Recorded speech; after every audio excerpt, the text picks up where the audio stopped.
Ya, Assalamualaikum Bu Marlia. Bagaimana kabarnya Bu? Waalaikumsalam Pak Juli, Alhamdulillah dalam keadaan sehat Pak. Bapak sendiri bagaimana kabarnya Pak? Ya, Alhamdulillah saya juga baik nih Bu. Kira-kira Pak Juli saya lihat ini sangat serius malam ini. Kira-kira ada yang mau disampaikan Pak? Begini Bu, saya nih ada sedikit permasalahan Bu. Apakah Ibu punya waktu untuk kita berbagi cerita Bu? Insya Allah ada Pak. Jadi saat ini Pak Juli punya permasalahan dan Pak Juli ingin bercerita ya. Boleh Pak, boleh. Bu, saya bisa mulai ceritanya nih Bu ya. Ya silahkan Pak. Oke. Begini Bu, ini kan saya mengajarkan di kelas 8 ya Bu, mengajar IPA. Nah, sewaktu pembelajaran saya berlangsung ini, ada seorang siswa di kelas saya ini yang tidak tenang Bu, dia selalu bergerak. Jadi membuat saya itu pada saat menjelaskan itu tidak fokus jadinya. Oh iya Pak. Kira-kira dari percakapan kita ini Pak Juli ingin mendapatkan apa sih? Dari percakapan ini Bu, saya berharap siswa saya ini dapat tenang dalam kelas dan pembelajaran itu bisa jadi aktif Bu. Baik Pak, saya sudah mulai paham. Kira-kira apakah Bapak bisa menjelaskan lebih detail lagi permasalahan yang Bapak hadapi? Begini Bu, tadi waktu saya mengajarkan Bu, saya kan mengajar IPA mengenai struktur dan fungsi tumbuhan Bu di kelas 8. Nah, pada saat saya sementara menjelaskan ini Bu, tiba-tiba fokus saya ini teralihkan karena ada satu siswa yang tiba-tiba dia jalan di sekeliling kelas Bu, dalam ruang kelas itu. Nah, awalnya itu saya tidak mau menggubris Bu, tidak mau menegur dulu siswa ini karena takutnya nanti siswa-siswa lain nanti juga teralihkan fokusnya. Tapi semakin lama kok saya perhatikan malah mengganggu temannya yang di sebelah. Begitu Pak ya. Kira-kira kalau menurut Bapak apa yang menyebabkan siswa tersebut bersikap demikian Pak? Menurut saya mungkin karena siswa ini bosan ya Bu. Kalau misalkan saya mengajarkan kemarin karena kemarin waktu saya mengajarkan dia itu Bu, di kelasnya itu saya hanya berceramah Bu. Jadi saya hanya menjelaskan lalu siswa itu hanya mendengarkan saja. Oh, begitu Pak ya. Jadi kalau begitu, kira-kira Bapak punya cara lain untuk Bapak lakukan saat memberikan materi? Iya Bu, saya ingat-ingat kemarin di pertemuan sebelumnya saya mencoba menggunakan pembelajaran berdiferensiasi Bu, di mana pada saat itu saya sudah memetakan kebutuhan siswa. Nah kebetulan ini anak punya gaya belajar kinestetik Bu. Oh, begitu Pak ya. Eh, Pengalaman kemarin Bapak setelah melakukan pembelajaran berdiferensiasi, bagaimana hasilnya Pak? Eh, Pada saat saya melakukan pembelajaran berdiferensiasi Bu, siswa ini aktif belajar Bu, karena kan memang dia ini anaknya tergolong yang aktif untuk bergerak Bu. Jadi pada saat saya memberikan memfasilitasi gaya belajarnya secara kinestetik, akhirnya dia lebih aktif belajar dan lebih berinteraksi pada tugas-tugas yang saya berikan.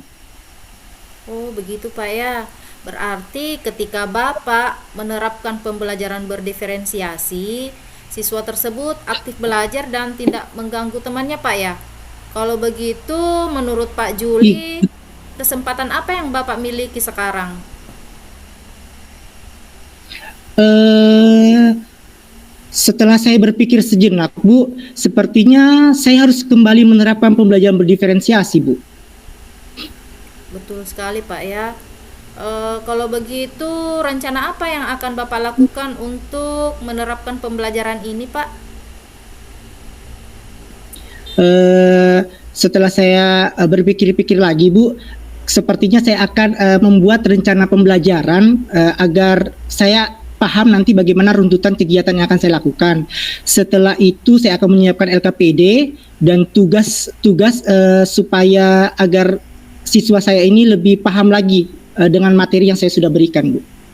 Oh iya Pak, kira-kira pada saat melaksanakan pembelajaran berdiferensiasi, kira-kira mungkin ada kendala yang Bapak hadapi? Pastinya ada, Bu, apalagi menyangkut tentang anak yang ini yang tadi saya katakan tidak tenang ini. Hambatannya mungkin saya akan alami itu adalah ketika nanti siswanya ini selesai mengerjakan tugas, pastinya dia itu akan mencari kesibukan lain. Jangan sampai nanti dia malah mengganggu teman-temannya yang lain, Bu. Apalagi kalau teman-temannya sedang sibuk kan, Bu, baru dia datang lagi mengganggu. Apa Bapak kira-kira punya solusi untuk menghadapi hambatan yang kemungkinan Bapak hadapi? Ada, Bu. Saya akan mengajak dia menjadi tutor bagi teman-temannya karena walaupun dia ini tidak tenang, Bu, tetapi memang dia salah satu siswa yang memiliki kemampuan di atas rata-rata di kelasnya. Jadi saya akan meminta dia nanti untuk membantu teman-temannya di kelas yang kesulitan dalam mengerjakan tugas atau memahami materi, Bu. Iya. Dari percakapan kita ini, kira-kira apa yang Bapak bisa simpulkan? Jadi menurut saya, Bu, siswa saya yang saya katakan tidak tenang ini mungkin dia merasa bosan ya, Bu, karena pembelajaran saya yang saya lakukan itu hanya berceramah. Dan setelah saya berpikir kembali, sepertinya saya akan menggunakan pembelajaran berdiferensiasi, Bu, agar kelas itu menjadi lebih kondusif lagi dan siswa ini lebih aktif dalam belajar. Kalau begitu, kira-kira kapan Bapak akan melaksanakan pembelajaran berdiferensiasi tersebut? Minggu depan, Bu. Jadi saya akan menyiapkan bahan ajar saya mulai dari sekarang. Minggu depan ya. Apakah ada orang yang bisa mengingatkan Bapak sehingga kegiatan Bapak ini bisa berjalan lancar? Ada, Bu. Nanti saya minta satu rekan saya di sekolah untuk mengingatkan saya. Saya akan menceritakan kegiatan yang akan saya lakukan. Lalu nanti saya akan meminta dia untuk mengingatkan tugas dari rencana saya. Dan saya juga punya nih, Bu, kebetulan saya juga punya catatan kegiatan saya yang akan saya lakukan di dalam kelas. Jadi nanti saya akan catat di catatan saya supaya saya bisa paham apa rencana yang saya lakukan, Bu. Seperti itu. Sangat menarik ya rencana Bapak. Saya ingin mengetahui loh hasil dari rencana Bapak ini. Kira-kira kapan kita bisa berdiskusi lagi, Pak, untuk membicarakan hasil dari kegiatan Bapak ini? Minggu depan bisa, Bu, karena setelah minggu depan itu kita bisa lagi ketemu untuk saling bercakap lagi, Bu. Baik Pak ya, saya tunggu kabar baiknya. Oke, Bu. Oke, terima kasih ya, Bu, sudah meluangkan waktunya untuk saya berbagi cerita, Bu. Sama-sama Pak. Assalamualaikum, Bu. Waalaikumsalam warahmatullahi wabarakatuh. Assalamualaikum, Bu Marlia. Waalaikumsalam Pak. Oke, bagaimana kabarnya, Bu, hari ini? Alhamdulillah kabar saya baik Pak. Namun hari ini saya ingin minta di coaching oleh Bapak. Kebetulan saya lagi mencari solusi terbaik dari permasalahan yang saya hadapi Pak. Oh iya, tentu bisa, Bu. Saya lihat ini kayaknya Ibu sangat serius ini. Kira-kira apa fokus permasalahan kita yang akan kita bicarakan hari ini, Bu? Begini Pak, saya ingin mendapatkan solusi dari permasalahan yang saya hadapi akhir-akhir ini, di mana saya lihat murid-murid saya sering mengerjakan tugas itu tidak tepat waktu, Pak. Oh, oke. Jadi dari permasalahan yang Ibu ceritakan ini, tujuan percakapan kita ini seperti apa sih, Bu? Hari ini Pak, saya ingin mendapatkan solusi yang dapat saya lakukan agar murid-murid lebih antusias mengerjakan tugas-tugas yang saya berikan, Pak. Oke, jadi Ibu ingin mendapatkan solusi ya agar siswa murid Ibu ini lebih antusias mengerjakan tugas seperti ya, Bu? Iya, Oke, betul kalau sekali, begitu, Pak. Bu, Oke, berdasarkan tujuan yang kita akan dapatkan ini, kira-kira ukuran keberhasilan atau indikator keberhasilan yang Ibu inginkan itu seperti apa, Bu?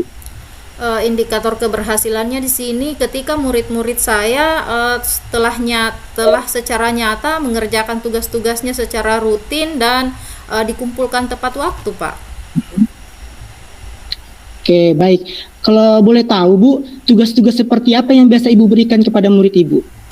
Kalau selama ini saya hanya memberikan soal 4-5 nomor yang akan mereka kumpulkan pada pertemuan berikutnya. Tapi masih ada beberapa murid yang tidak mengumpulkan tugas tepat waktu. Saya juga sudah mengingatkan sih, misalnya lewat grup WhatsApp ya. Tapi sepertinya masih ada beberapa orang yang tidak mengumpulkan tepat waktu, Pak.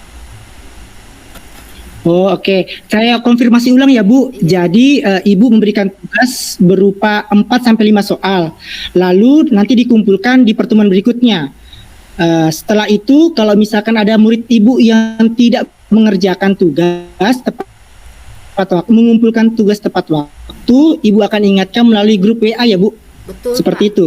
Betul. Oke. Nah, kalau begitu, Bu, kan Ibu sudah melakukan usaha nih ya, Bu. Kalau diukur berdasarkan skala 1-10, Bu, berdasarkan angka, Ibu sudah berada di angka berapa, Bu? Dan ingin meningkatkan ke angka berapa? Kalau diukur dari angka, mungkin sekarang saya ada di angka 4, Pak. Dan setelah ini saya ingin meningkatkan ke skala 8 atau 9, Pak. Oke, baik, angka skala 8 atau 9 ya, Bu? Iya, betul, Pak. Oke, kalau begitu kira-kira nih, Bu, dukungan dari pihak sekolah ke Ibu untuk membimbing murid Ibu itu seperti apa, Bu? Kebetulan Pak ya, di sekolah saya itu sudah mengizinkan murid untuk membawa HP selama diperlukan dalam pembelajaran, itu pun dalam kontrol guru. Jadi siswa saya lihat juga sangat senang mengupload video di media sosial, juga TikTok, Pak. Oke, jadi saya konfirmasi ya, Bu, lagi. Jadi sekolah ini mendukung untuk memberikan dukungan berupa mengizinkan penggunaan handphone selama pembelajaran di sekolah ya, Bu? Iya, Pak. Oke, baik. Berdasarkan dukungan tersebut, Bu, kira-kira apa yang akan Ibu lakukan agar murid-murid ini dapat mengerjakan tugas dengan tepat waktu, Bu? Kalau dari dukungan sekolah tersebut, saya memiliki 3 rencana, Pak. Yang pertama, bagi murid yang senang mengerjakan tugas dalam bentuk tulisan atau peta konsep, mereka cukup mengumpulkannya melalui buku tugas mereka. Kemudian yang kedua, murid yang senang menggambar poster, maka mereka bisa mengumpulkan jawaban mereka dalam bentuk poster, Pak. Kemudian boleh juga diupload di media sosial seperti Facebook atau Instagram. Kemudian murid yang senang membuat video, maka mereka bisa menguploadnya di TikTok, Facebook, atau YouTube, Pak. Oke, saya konfirmasi ulang lagi ya, Bu. Jadi ini tugasnya dalam berbagai bentuk ya, Bu, yang mereka inginkan berarti. Seperti itu, oke. Nah, dari banyaknya bentuk tugas yang Ibu berikan ini, apakah ada hambatan yang akan Ibu alami? Mungkin hambatan yang akan saya alami, saya membutuhkan waktu lebih untuk membimbing anak-anak saya. Kemudian mungkin juga saya sebagai manusia biasa punya sifat lupa, Pak. Iya, Bu. Oke, baik. Kalau begitu dari hambatan tadi, usaha atau solusi Ibu yang mungkin Ibu bisa lakukan agar Ibu dapat murid-murid Ibu ini bisa mengerjakan tugas tepat waktu itu yang bagaimana, Bu? Hal yang akan saya lakukan, pertama saya akan mendorong murid untuk mengerjakan tugas secara tepat waktu. Tentu saya sesuaikan dengan minat dan gaya belajar mereka masing-masing. Kemudian yang kedua, saya akan memberikan tambahan waktu bagi murid-murid yang mengalami kesulitan, Pak. Kemudian saya juga punya ide, saya akan mengurangi jumlah soalnya, Pak, karena mungkin selama ini soal yang saya berikan mungkin terlalu banyak, sehingga murid-murid tersebut banyak yang tidak mengerjakan tepat waktu, Pak. Oke, baik Bu. Kalau begitu Bu, kan tadi Ibu sudah menjelaskan solusinya ya, atau rencana yang akan Ibu lakukan. Kalau begitu dari rencana itu, apakah ada yang paling prioritas yang harus Ibu kerjakan dulu? Iya Pak, yang paling prioritas ini yang pertama yaitu saya akan mengurangi dulu jumlah soalnya agar murid-murid itu mengerjakan tugas itu lebih efisien. Kemudian yang kedua, saya akan mendorong murid untuk mengerjakan tugas tepat waktu sesuai dengan minat dan gaya belajar mereka. Kemudian prioritas ketiga saya akan memberikan waktu tambahan khusus bagi murid-murid yang membutuhkan bimbingan. Oke, baik. Bu, tadi kan kita sudah berbicara ya mengenai permasalahannya Ibu, lalu rencana yang akan Ibu lakukan, hambatan yang mungkin Ibu hadapi, dan solusi dari hambatan yang akan Ibu hadapi nanti. Nah, dari kesemuanya ini Bu, apa yang bisa Ibu simpulkan? Dari percakapan ini saya menarik kesimpulan bahwa saya akan membimbing murid-murid saya agar dapat mengumpulkan tugas secara tepat waktu. Dan saya akan melakukan 3 langkah. Yang pertama, saya akan mengurangi jumlah soal yang saya berikan agar murid saya dapat membagi waktu secara efisien. Yang kedua, saya akan mendorong murid-murid saya mengerjakan tugas secara tepat waktu sesuai dengan minat dan gaya belajar mereka. Kemudian yang ketiga, saya akan memberikan tambahan waktu bagi murid-murid saya yang membutuhkan bimbingan khusus, Pak. Oke, jadi rencana Ibu sudah matang ya Ibu. Lalu kalau begitu, siapa yang dapat mengingatkan Ibu akan rencana Ibu ini supaya rencana rencana-rencana yang akan Ibu lakukan ini dapat berjalan dengan baik? Saya akan meminta rekan saya, kebetulan kami di sekolah ada 2 guru IPA. Saya akan meminta kepada rekan saya itu untuk mengingatkan tentang jadwal. Kemudian saya juga akan membuat pengingat di handphone saya karena saya juga orangnya agak pelupa. Oke, baik Bu. Jadi nih setelah saya mendengar ini Bu, apa rencana yang Ibu lakukan ini, saya sangat menarik ini Bu. Nah, karena saya sangat menariknya ini, saya ini penasaran Bu, bagaimana nanti hasil usaha yang Ibu lakukan. Nah, kalau begitu Bu, kira-kira kapan kita bisa berdiskusi tentang hasil yang Ibu lakukan? Kira-kira 3 minggu ke depan Pak ya, karena mungkin saya butuh waktu untuk menyusun strategi saya ini, kemudian saya laksanakan. Insya Allah 3 minggu ke depan Pak, kita bisa kembali bertemu untuk membicarakan ini. Oke, jadi 3 minggu ke depan ya Bu, kita akan bertemu lagi. Oke, luar biasa sekali percakapan kita hari ini Bu. Jadi saya berharap semoga rencana dan usaha yang Ibu lakukan ini dapat berjalan dengan lancar Bu. Semangat Bu.